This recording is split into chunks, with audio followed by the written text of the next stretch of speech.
নমস্কার বন্ধুরা, আর জি কুকিং চ্যানেলে আপনাদের সবাইকে স্বাগত।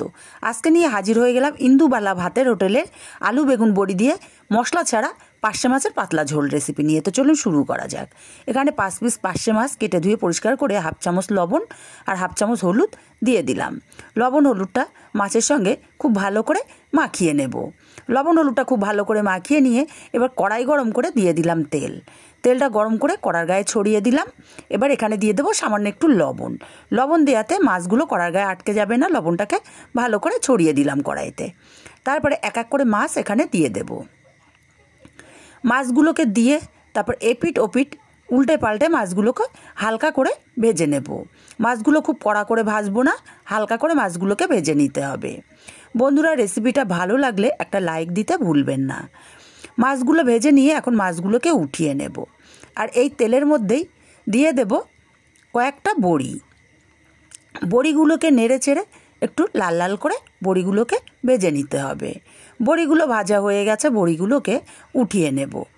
বড়িগুলো উঠিয়ে নিয়ে এই তেলের মধ্যে দিয়ে দেব লম্বা করে কেটে রাখা বেগুনগুলোকে দিয়ে সামান্য হলুদ আর সামান্য লবণ দিয়ে বেগুনগুলো বেশ লাল করে ভেজে নিতে হবে হাই ফ্লেমে।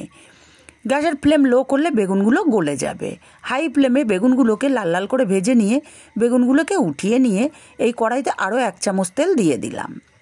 বেগুনগুলো তেলটা টেনে নিয়েছিল। তেলটা গরম হয়ে গেলে হাফ চামচ কালো জিরে আর কয়েকটা চেরা কাঁচা লঙ্কা দিয়ে ফোড়নটাকে কয়েক সেকেন্ড ভেজে নিয়ে এখানে দিয়ে দেব টমেটো আর হাফ চামচ লবণ দিয়ে টমেটোটাকে নাড়াচাড়া করে মিশিয়ে দিয়ে এখানে দিয়ে দেব হাফ চামচ হলুদ। আর টমেটোটা আমি একদম ছোট টুকরো করে কেটে নিয়েছি।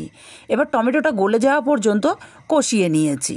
এখন এখানে দিয়ে দেব ঝোল যতটা করবেন ঠিক ততটা পরিমাণেই জল দিতে হবে। জলটাকে দিয়ে নাড়াচাড়া করে মিশিয়ে দিয়ে ঝোলটাকে ফুটতে দেব। ঝোলটা ফুটে উঠেছে, এখন পরিমাণ মতো লবণ দিয়ে দিলাম আর ভেজে রাখা বেগুনগুলো দিয়ে দিলাম। দিয়ে দেবো ভেজে রাখা বড়িগুলো। নাড়াচাড়া করে মিশিয়ে দিয়ে 5 মিনিট ঢাকা দিয়ে রান্না করে নেব। 5 মিনিট পর ঢাকাটা খুলে নিলাম। এখন এক এক করে মাছ এখানে দিয়ে দেব। মাছগুলোকে দিয়ে একটু নাড়াচাড়া করে দিয়ে দেব কয়েকটা কাঁচা লঙ্কা। তারপরে ঢাকা দিয়ে আমি আরও 2 থেকে 3 মিনিট রান্না করে নেব। এতে করে মাছগুলো সম্পূর্ণ সেদ্ধ হয়ে যাবে। 3 মিনিট মতো রান্না করে নিয়েছি। এখন ঢাকনাটা খুলে নাড়াচাড়া করে গ্যাসটাকে অফ করে দিয়েছি। তৈরি হয়ে গেল মশলা ছাড়া আলু বেগুন বড়ি দিয়ে ইন্দুবালা ভাতের হোটেলের পার্শে মাছের ঝোলের রেসিপি। গরম ভাতে পরিবেশন করার জন্য রেডি।